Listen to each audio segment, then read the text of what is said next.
নমস্কার বন্ধুরা, শুভ সকাল। কেমন আছো তোমরা সবাই জানিও। আশা করছি সবাই ভালো আছো এবং সুস্থ আছো।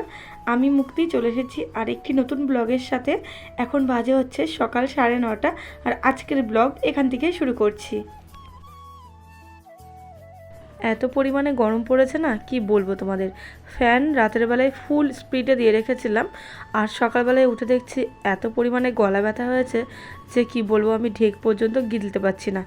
চায়ের জল বসিয়েছি, একটু জলটা বেশি করেই বসিয়েছিলাম। আমি সকালবেলায় উঠে গরম জলটা খেয়ে নিলাম, উষ্ণ উষ্ণ। গরমটা একটু বেশি হয়ে গেছিলো বলে ওর ভেতরে একটু ঠান্ডা জল মিশিয়ে নিলাম।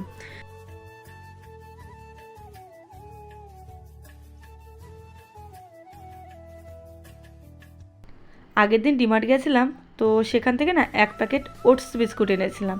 এর আগে আমি কোনো দিন ওটস বিস্কুট খাইনি, কিন্তু নাম শুনেছি, কিন্তু কোনো দিন খাইনি।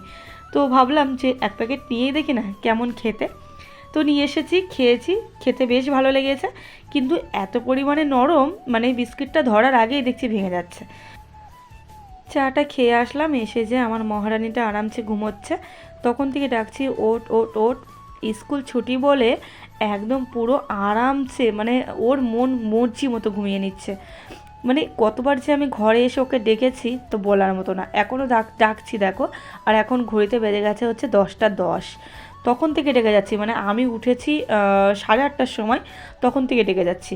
ওঠার কোনো নামই নেই। বলছে আর একটু পরে গড়াগড়ি দিচ্ছে, একবার এই পাশে আসছে, একবার গড়াগড়ি খেয়ে ওই পাশে চলে যাচ্ছে। নামই নেই, ওটার কোনো নামই নেই। আর মাত্র কটা দিন, 4 দিন, আর 4 দিনও না, 3 দিন আমার মামামটা আরামসে ঘুমাবে। তারপরে স্কুল খুলে যাবে, তখন আর ঘুমু ঘুমু দিতে পারবে না। তখন আর ঘুমু ঘুমু দিতে শুরু হয়ে যাবে, আর মামাম আর ঘুমু ঘুমু দিতে পারবে না। সকাল সকাল উঠতে হবে, সকাল সকাল স্নান করতে হবে, স্কুলে যেতে হবে।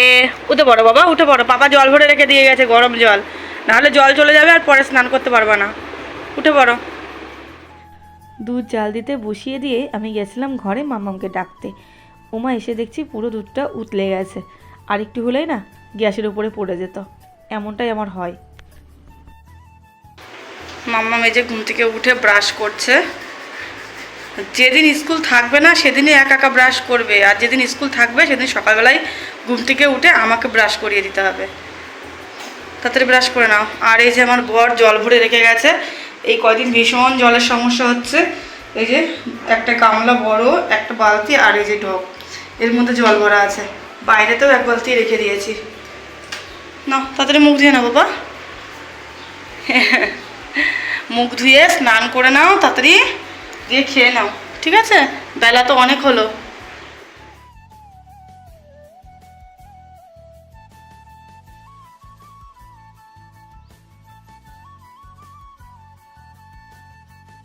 বিছানাটা গুছিয়ে আসলাম, এসে রান্নাঘরে চলে এসেছি। চালটা ভিজিয়ে রাখবো। দুপুরবেলায় রান্না করার সময় আমি চালটা আগে থেকে ভিজিয়েই রান্না করি। এতে কি হয়, ভাতগুলো ভীষণ সরু সরু হয়, আর খেতেও ভালো লাগে, আর ভাতগুলো দেখবে খুব তাড়াতাড়ি হয়ে যায়। তার জন্য আমি চালটা ভিজিয়ে রান্না করি। অভ্যাস হয়ে গেছে জানো তো, একদিন যদি চাল না ভিজিয়ে রান্না করি সেই ভাত যেন মুখেই ওঠে না। তো যাই হোক, চালটা ভিজিয়ে রেখে দিলাম। আর এখন আমি সকালে মামামের জন্য ম্যাগি করে নিয়েছি, আর আমি খাবো হচ্ছে ওটস। তো এই যে মাম্মাম বলছে তুমি ওটস নিয়েছ, আমি ওটস খেয়ে দেখবো। ও কিন্তু 1 চামচ মুখে নিলে পরেই বলবে যে আমি খাবো না, আমি জানি। তো আমি বললাম ঠিক আছে তুই বস, তোকে আমি 1 চামচ দেবো। তো তাই বায়না করছিল ওটস খাবে বলে। তো এই যে মামামকে খাইয়ে নিচ্ছি। প্রথমে 1 চামচ ওকে ওটস দিয়েছিলাম, খেয়ে নিয়ে বলছে ছি কী বাজে খেতে। তারপরে আমি বললাম তোকে আর খাওয়ার দরকার নেই, তুই ম্যাগিই খেয়ে নে। তো ম্যাগিটা খাইয়ে দিলাম, দিয়ে অনেক সমস্ত কাজকর্ম ছিল জানো তো, টুকটাক সেগুলো করলাম। করার পরে এই যে দুপুরবেলায় রান্না বসিয়ে দিলাম, করবো হচ্ছে পটল ভাজা। ওখানে পটল ভাজা হচ্ছে, আর এই যে এখানে আম দিয়ে টক ডাল। গরমের সময় জানো তো টক ডালটাই আমার মনে হয় বেস্ট, খুব ভাল লাগে। আর এই যে ভাত হয়ে গেছে, উপর দিয়ে রেখে দিয়েছি। আর করেছি হচ্ছে শাক ভাজা। এটা হচ্ছে সাদা ডাঁটার শাক করেছি। আগের দিন একাটি এনেছিল, রান্না করেছিলাম, আর অল্প কটা ছিল, তো সেগুলোই রান্না করেছি, একদমই অল্প হয়ে গেছিলো। আজকে দেখো রান্না করতে করতে আমার কড়াইটা কীভাবে পুড়ে গেছে। যখন আমি পটল ভাজছিলাম আমি আবার একটু ঘরে গেছিলাম, গ্যাসটা আমি আস্তে দিতে মানে ভুলে গেছিলাম, এসে দেখছি পুরো কড়াইটা ধরে গেছে। তো অনেকটাই তেল ছিল পটল ভাজার পরে, তো ভাবলাম আবার নামাবো, ওর থেকে থাক, এটাতেই পাঁপড়গুলো ভেজে নিই। তো এই কড়াইতেই পাঁপড়গুলো ভেজে নিলাম। আর এই যে সর্ষে ফোড়ন দিয়ে ডালটা সোমবার দিয়ে নিলাম। আমি কিন্তু টক ডাল সর্ষে ফোড়ন দিয়েই করি। অনেকে পাঁচ ফোড়ন দেয়, কেউ কেউ জিরে দেয়, কিন্তু আমি ওই আমার সর্ষেটাই বেশি ভালো লাগে।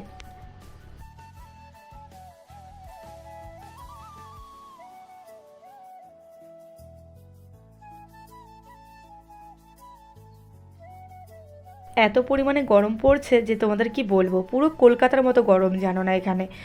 আমি এই 4 বছর ধরে পুনেতে আছি, কোনো দিন আমি দেখিনি এরকমভাবে গরমকালে গরম পড়তে।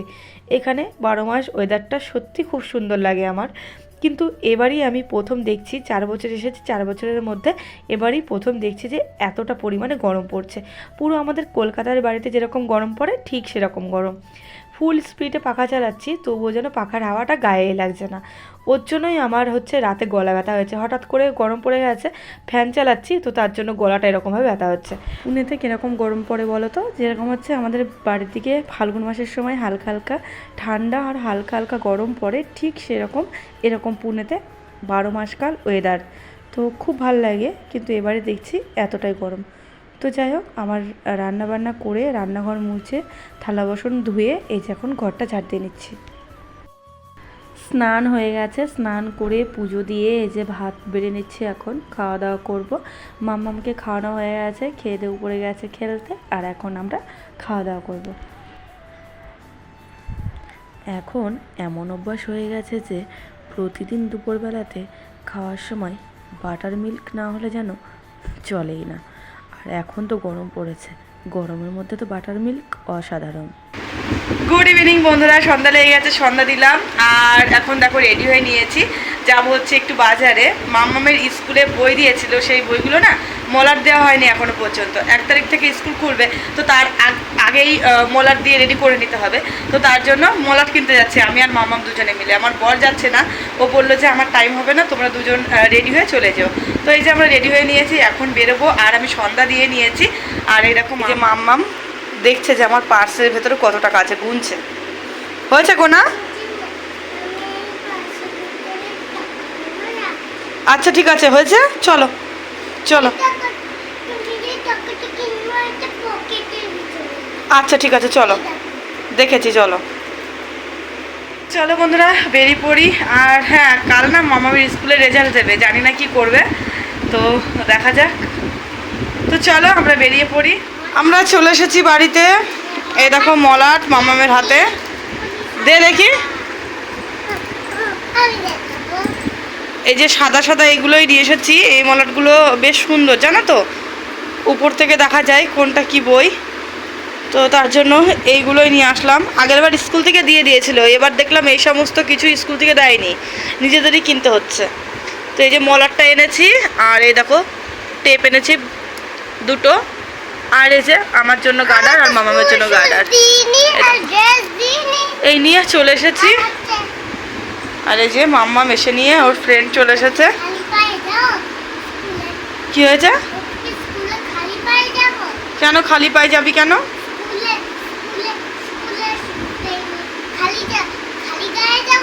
কেন দেবে?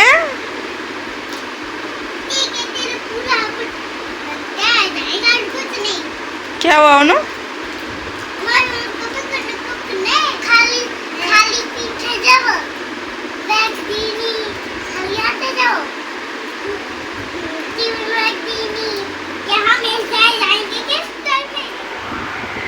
আজকে সন্ধ্যার পরে আমি আর এই জানলার পর্দাটা দিইনি, এই নেটটাও খোলা রেখেছি। এত পরিমাণে গরম পড়েছে যে তোমাদেরকে কি বলবো। ফ্যান চালিয়েছি, ফ্যান চলছে পুরো ফুল স্পিডে। এই দেখো ফ্যান পুরো ফুল স্পিডে চলছে, তবুও যেন গরমই ছাড়ছে না, মনে হচ্ছে গায়ের মধ্যে পুরো জ্বলে পড়ে যাচ্ছে। আমি এত বছর আছি পুনেতে, কোনোদিন দেখিনি এরকমভাবে গরম পড়তে। আসলে গরম পড়ার একটা কারণ আছে। এবার জানো তো, যে হারে পুনেতে বৃষ্টি হয় সেই হারে পুনেতে বৃষ্টি হয়নি, আর হালকা পাতলা ঠান্ডা পড়ে, কিন্তু সেই ঠান্ডাটাও এবার পড়েনি, তার জন্যই হয়তো এত গরম পড়ছে। আর গরম পড়ছে, বৃষ্টি হয়নি, আর জলের সমস্যাও দেখা দিচ্ছে। এত পরিমাণে জলের সমস্যা হচ্ছে, 2টো বাজলে জল চলে যাচ্ছে।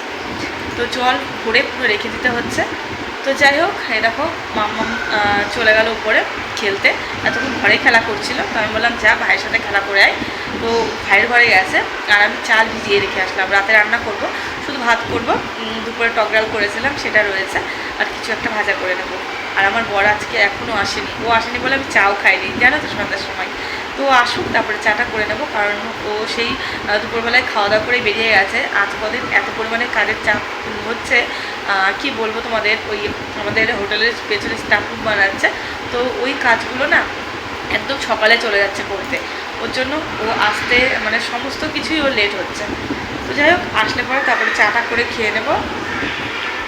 তোমাদেরকে বললাম না যে শুধু রাতে ভাত করব আর হচ্ছে কোনো কিছু ভাজা করে নেবো, হয়ে যাবে।